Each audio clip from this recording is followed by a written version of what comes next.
everyone. Great to be back with you all again. I have to say that even after finally playing and completing Metroid Dread, there's a part of me that still can't believe it really exists, or that everything I experienced was in fact real.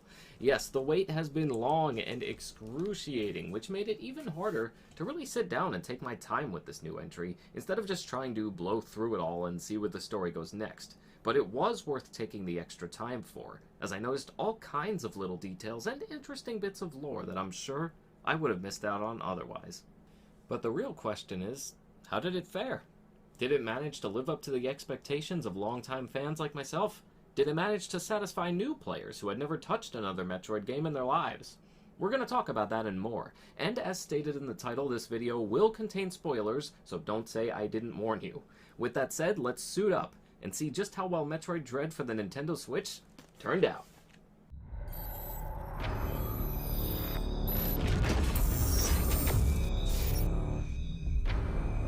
Released on October 8th of 2021 for the Nintendo Switch, Metroid Dread is the highly anticipated fifth mainline entry in the Metroid franchise. Continuing where the events of Metroid Fusion left off, we once again join Samus for a new mission, this time on the planet of ZDR. After getting caught up to speed with the events of the previous games through Samus's inner monologues, as is main series tradition, we pick up on the latest bits of story. The Galactic Federation reports that the X-Parasite, which was believed to have been wiped out post-Metroid Fusion, has been located on ZDR. The Federation sent out 7 different robots called the ME, short for Extraplanetary Multiform Mobile Identifiers, to investigate the sighting, but lost contact with them. Samus is sent in their place. If you're familiar with the series up to this point, particularly with the events of Fusion, then this intro may confuse you a bit, as it did me. Fusion's ending sequence and implications did not exactly bode well for the relationship between Samus and the Galactic Federation, so seeing them working together here as if nothing had ever happened was quite a surprise. Whether this gap of information will be explored in the future is uncertain, but one thing's for sure, I will be the first in line if it ever comes to light. Other than that, everything begins exactly as a normal Metroid game should, with Samus landing on the planet, the familiar intro music. It's all just so surreal. It's been 19 years since the release of Metroid Fusion, and yet, it's like we never left. And it's not like the game or story was just thrown together recklessly either. Metroid creator Yoshio Sakamoto said that he had first conceived the game as a sequel to Fusion for the Nintendo DS back in 2005. On top of that, the story for it was supposedly written and completed back in 2010. The point is, you can tell everything here was done deliberately.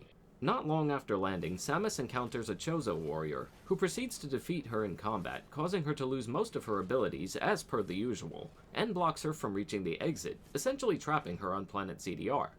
Wait a minute, a Chozo warrior? The Chozo are alive? But I'm getting ahead of myself.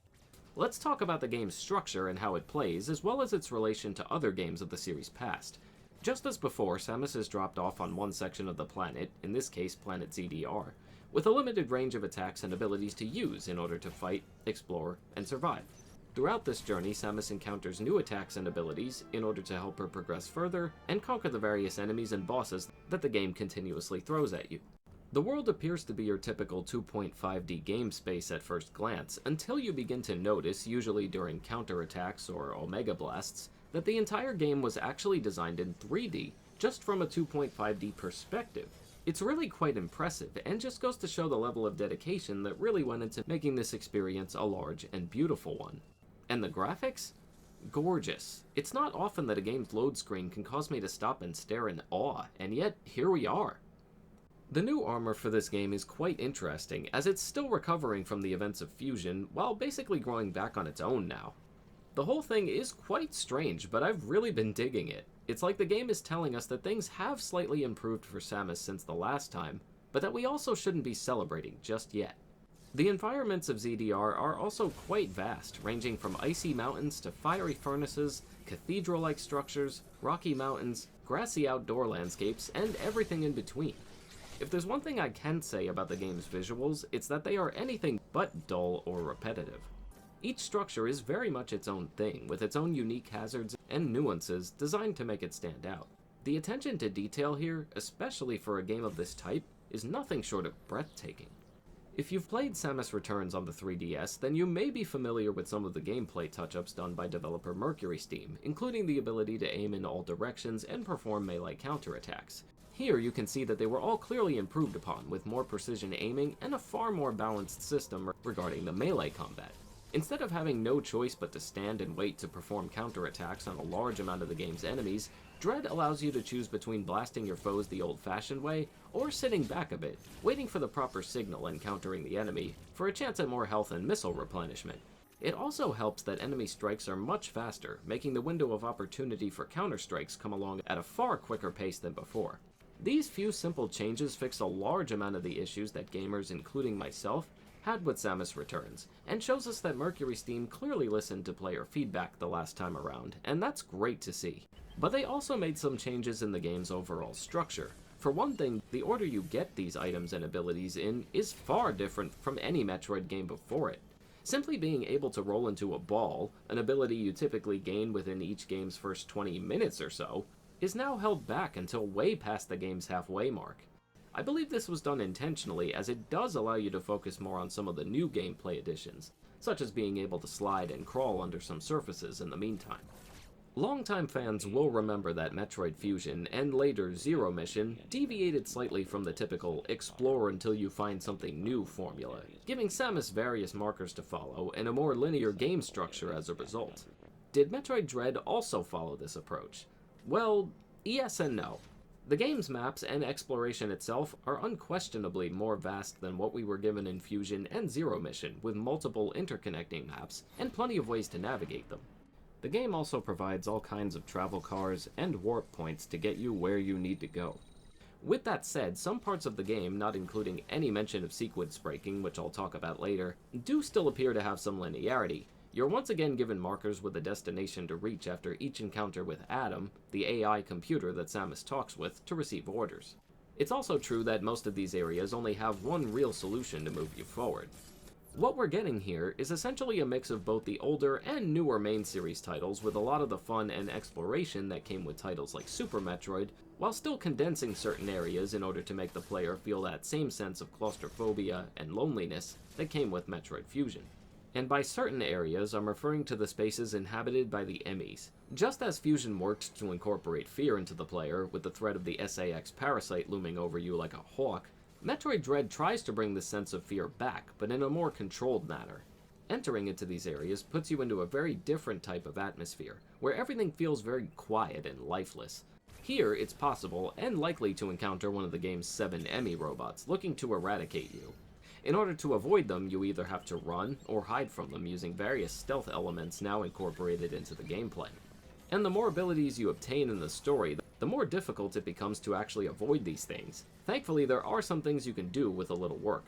For one thing, it is actually possible to get caught by one of these things and not die immediately. You're given 2 very small windows to counter-strike at the proper moment. Unlike the other melee counters in the game, these are quite difficult to pull off, to the point where you basically can't rely on them, even though I did happen to do it right at least a few times. It's also possible to defeat the Emmys, and is necessary for progressing in the story, as you gain important abilities from them. When traveling through these labyrinths, Samus will come across an Omega Blaster, which can only be used once to defeat them. But it's not just as simple as blast and you're set. First, you need to use the rapid fire function on the blaster in order to knock off the plate armor on the Emmy's face. Then you have to fall back even more and charge up the blaster to use for the killing shot, all while the game puts you in the most dramatic camera angle possible. Seriously, for a non-horror game series, this one sure has managed to scare quite a bit. The placement of the Emmys was an interesting compromise. By limiting the Emmys' movements to specific areas, you could continue to explore without the need to worry about being jumped, but also gain the underlying feeling of dread that comes with knowing you'll have to navigate through these areas in order to move the story forward. And once you do engage in these special areas, the Metroid Fusion flashbacks immediately come back to the forefront. Between the loud noises the Emmys make, the creepy way they crawl, and the limited amount of space you have to escape from them with. Seriously, I'm getting Resident Evil 4 vibes here. Dealing with the Emmys gets less scary the more you progress and learn about each one's different thoughts and patterns. Each time you take one down also feels immensely satisfying.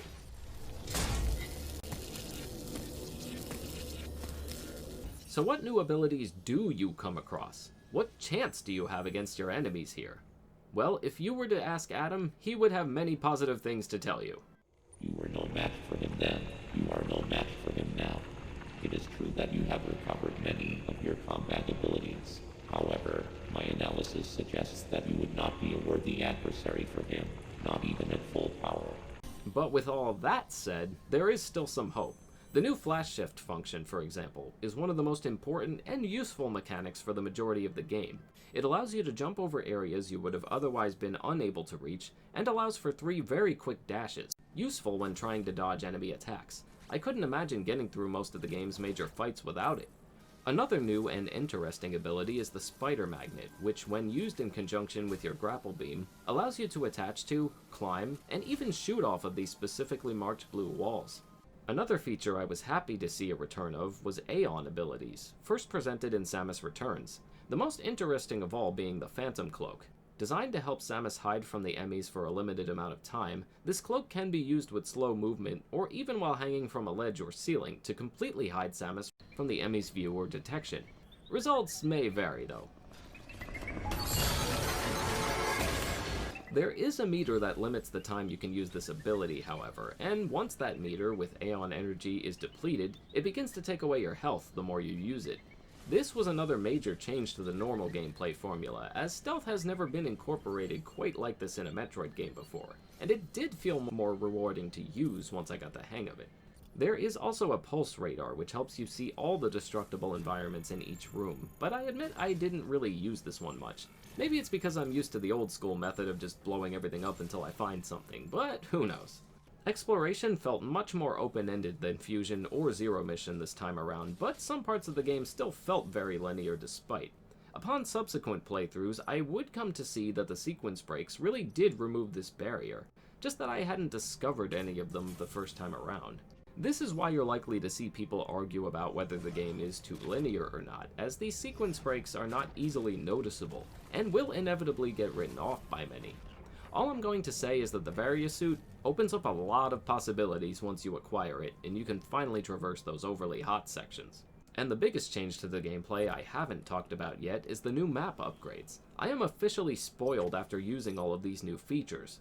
On top of being able to angle the map around in whatever direction you want, and zoom however you want to get a good view, you now have the ability to place up to 6 markers on your map for reference points. Parts of the map will also begin to glow when you come close to a hidden item, like a missile upgrade or the like. One other thing I find invaluable is that whenever you come across an obstacle like a door that requires a specific weapon to open, all doors or obstacles of the same type will show the same icon on the map so you can keep track of what may have blocked you from moving where. Heck, you can even expand the view of your mini-map now. Navigating through a 2D Metroid game has never been more accessible. Everything else I'm about to mention is reaching into spoiler territory as we're about to go into both the game's story and major boss fights. Consider this your final warning. Well, you remember when I said the game's story was not just thrown together and that this had clearly been planned by Sakamoto for a long time? Well, it shows, as there is a lot to unpack here.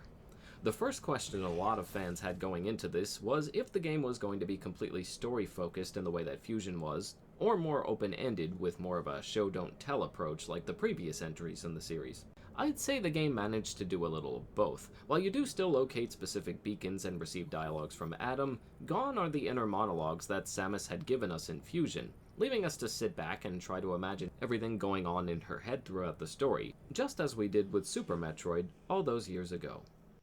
Although the game does not have a huge amount of cutscenes, some of the ones shown are surprisingly lengthy and full of interesting information. And while the game did contain a number of interesting twists, I think I just found myself more enamored by the fact that the Chozo, the ancient race of bird-like people, some of whom raised Samus as one of their own, are not actually extinct, just endangered. After all this time, we were led to believe the Chozo had been killed off, either by pirate attacks, Metroids, or both. And then we encounter Quiet Robe, a friendly Chozo who saves Samus from an Emmy attack, and even deactivates them for her temporarily. Could there even be more out there? After playing this game, I believe anything is possible. The information Quiet Robe leaves us with is substantial. After immediately telling us the identity of Samus' pursuer, a Chozo warrior named Ravenbeak, he explains that prior to the events of this game, 2 Chozo tribes, the Thoha and the Mawkin worked together to contain all the Metroids onto their home planet of SR-388, the same planet Samus would later eradicate those remaining Metroids on and find the iconic hatchling Metroid in Metroid 2. It was the Thoha's intention to destroy SR-388 and all remaining Metroids with it to take them and the X-Parasite out. Oh yes, they knew about that too. But their plans were halted when Ravenbeak, the leader of the Mawkin tribe, decided that he'd rather use the Metroids as a tool with which to conquer the galaxy, with the intention of bringing them to ZDR. Because the Thoha possessed the ability to control the Metroids, he proceeded to kill everyone in the tribe except for Quiet Robe, so that he could still be used for this purpose. This rivalry remind anyone else of Star Trek? Romulans? Vulcans? No?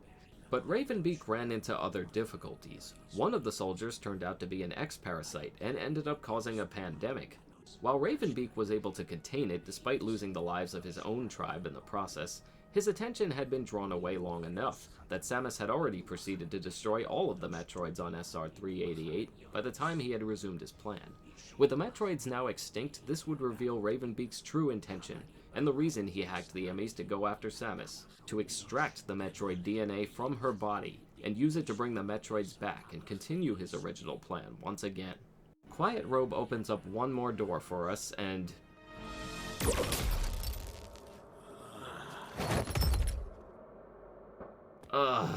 just as we started to really get acquainted, he's killed by an enemy and we're back to square one again.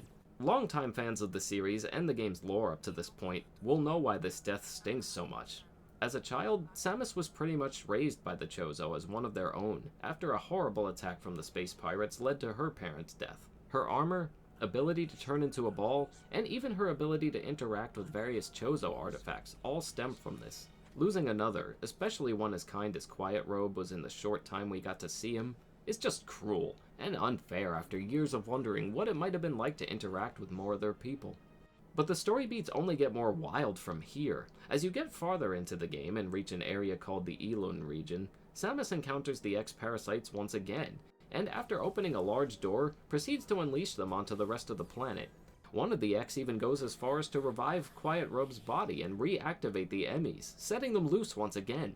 And this scene affects more than just the game's story, as all enemies from this point on are now infected with the X and revert back to their original state after being defeated, just like in Fusion. Even the boss battles follow the same structure where they turn into a core X once defeated, and have to be blown up when the small opening appears. It felt pretty unreal coming back to this gameplay format once again. Speaking of the game's boss fights, let's take a slight break from talking about the story so we can focus on them. Just as with each Metroid game before it, Samus has to deal with a wide variety of enemies, both warriors and inhabitants, and species organically grown on the planet itself. You've got creatures like Jargaiga and Corpius, which are clearly inhabitants of the planet itself, and Chozo soldiers, both natural and robotic. Each fight, as you would expect, involves dodging attacks and looking for proper openings with which to shoot or melee counter. Unlike your regular melee counters, these attacks are far more cinematic and explosive. I really got a kick out of watching Samus pump these guys full of missiles.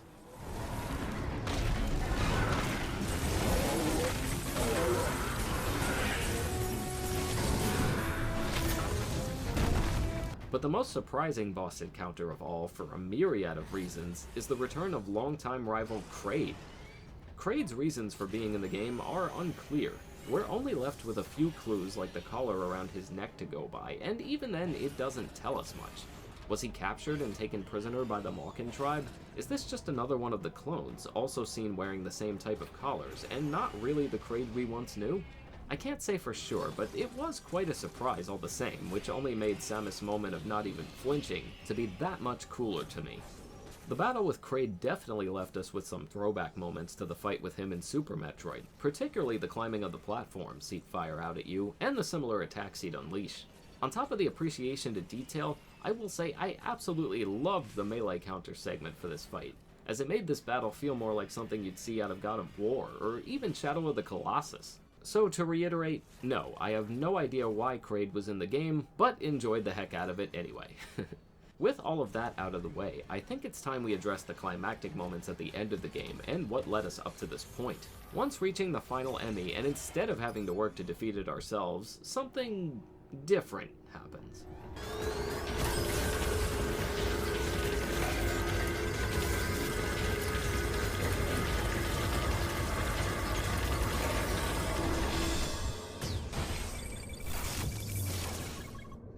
This was certainly a surprising moment, but not one completely out of left field either.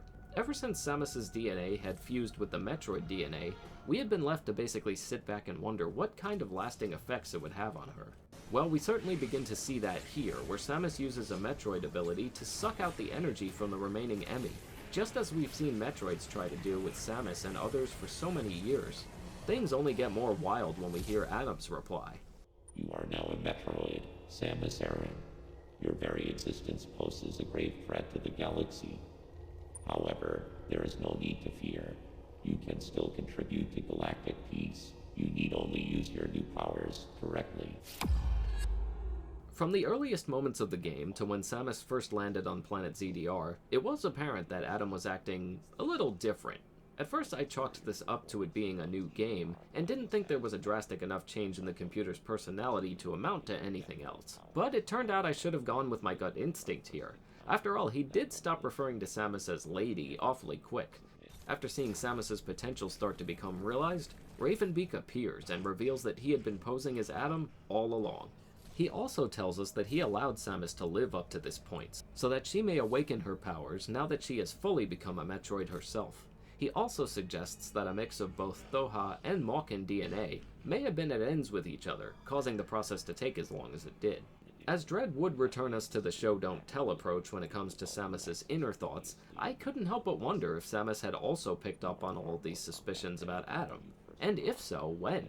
She would have essentially had to continue on the same path no matter what, so there was really no way of knowing, though it was certainly fun to try and predict.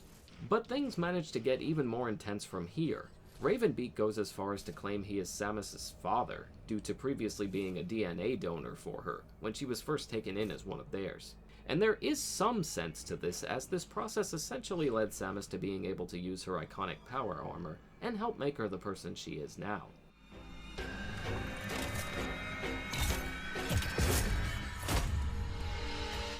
And the fight ensues. While I don't know if I'd go as far as to call this fight super difficult, I will say it's certainly a test of patience, as a lot of it comes down to following Ravenbeak's patterns and using your abilities to work around them. Eventually, you get your first melee counter opportunity, and the dynamic of the fight begins to change.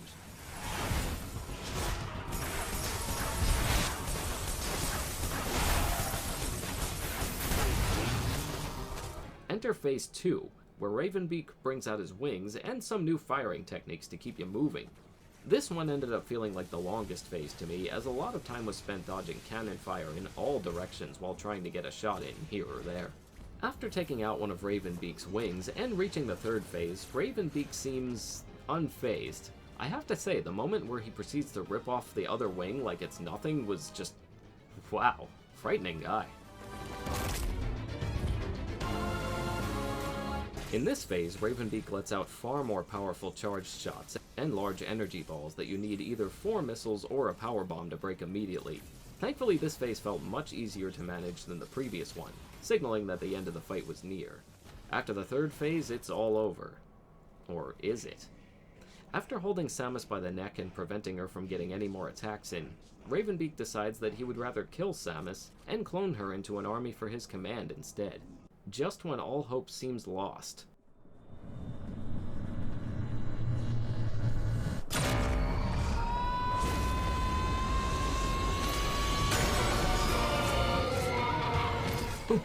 What? Yes, I can guarantee you that my mouth was wide open during all of this. Samus underwent a full transformation into a suit which is officially and fittingly labeled the Metroid suit.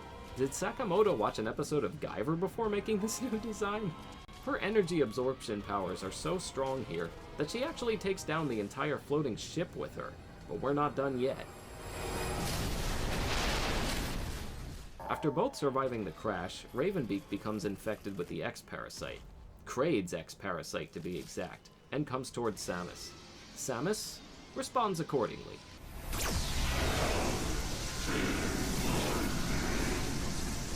Wow. I was already speechless by this point, but wow.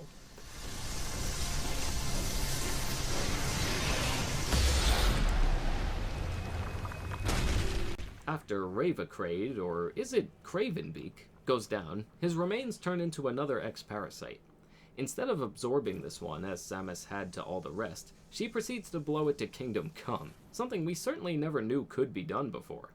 And then, in typical Metroid fashion, the whole planet is about to go, and Samus has 2.5 minutes to make a run for it.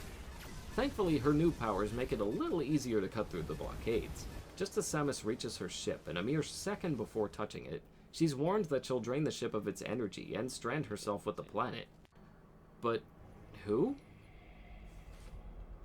It's Quiet Robe, but how?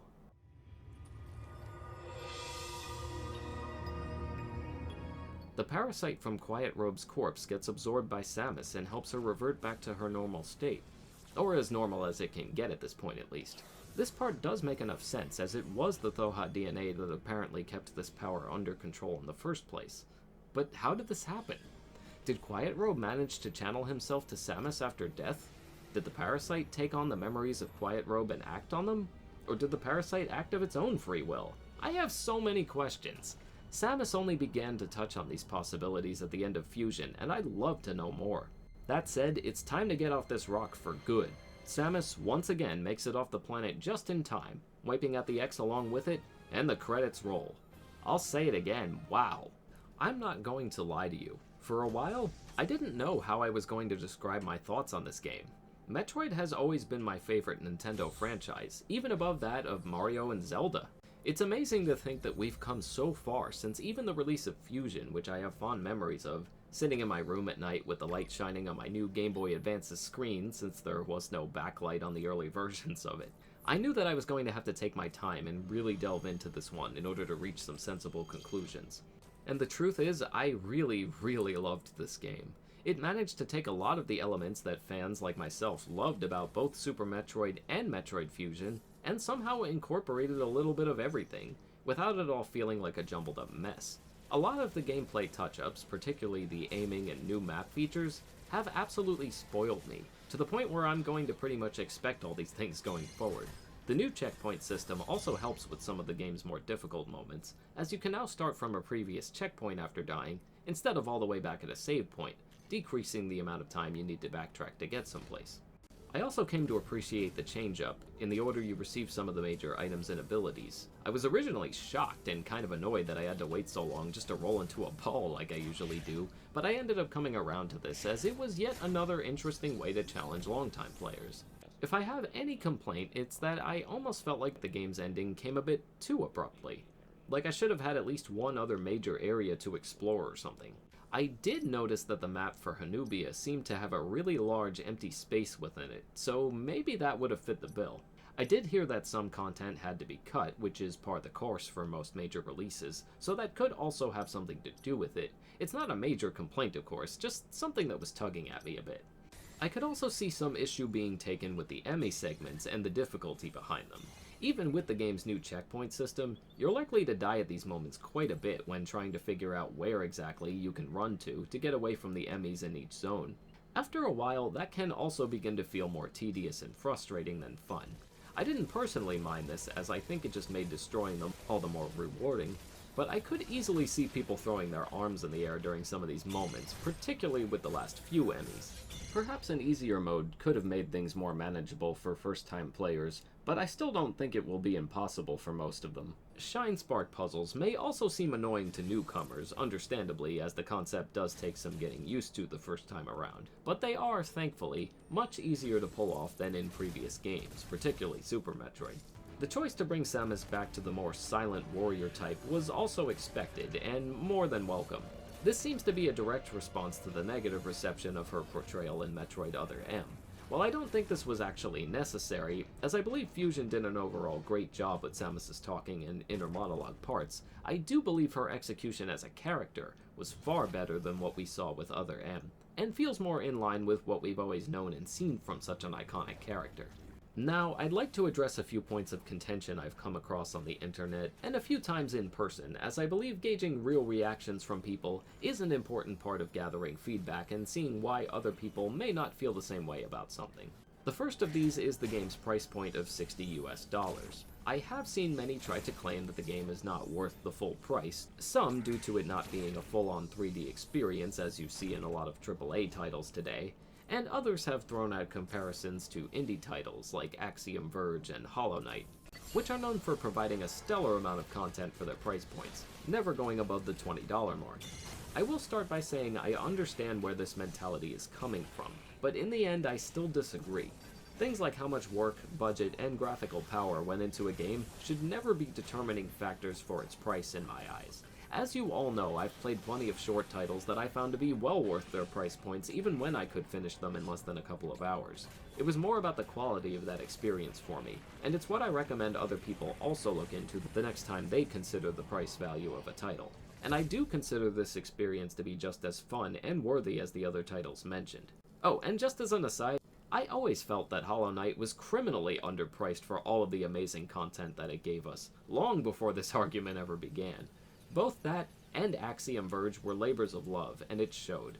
I'm sure there are also plenty of people out there who have never played a game in the Metroid series before, asking if this would be an acceptable place to start, and to that I would say yes. If you saw my previous video on the mainline Metroid games, you'll remember I said that there is no bad place to start, as the game always catches you up on what you need to know going in, and I'm happy to say that premise still holds true here. There's no doubt that being a longtime fan will make the experience, and little bits of story and lore thrown in, more rewarding, but I don't think that will detract from a new player in any way. Despite the ME segments, I believe the gameplay and map touch-ups, alongside the new checkpoint system, actually make this one of the more accessible Metroid titles out there. It's hard to say exactly where I rank this title in the mainline series, but I can say with confidence that it will probably make my top 3 or 4 either way. It's more than earned its place, and even given us more mystery to look forward to. Sakamoto previously said in an interview that this game marked the closing of this story arc, purposely leaving us to wonder what that actually means for the series. While I have all kinds of thoughts on what that may mean, I'll just say for now that it sounds like there's already more things being planned, and that alone is enough to keep me smiling. There's no other way to say it. I loved almost everything about this game, and I'm even more excited than ever to be a longtime fan of the series. This reignited old bits of excitement I didn't think I had left in me, and reminded me all about why I started gaming and making videos like this one in the first place. If this is a sign that Metroid and both 2 and 2.5D gaming are both here to stay, then that just makes this all the better. Whether you've been sliding into a morph ball since the late 80s or are just blowing up that missile door for the first time, this one is sure to keep you going. And that's gonna do it for this video. Thank you all so much for watching. Have you gotten to play this highly anticipated sequel yourself? Tell me your thoughts in the comments below. And if you're feeling generous, please consider donating to my Patreon, where awesome people like Brandon, Andrew, CeeLo, and Jonathan all help to keep this channel going. Until next time, my friends.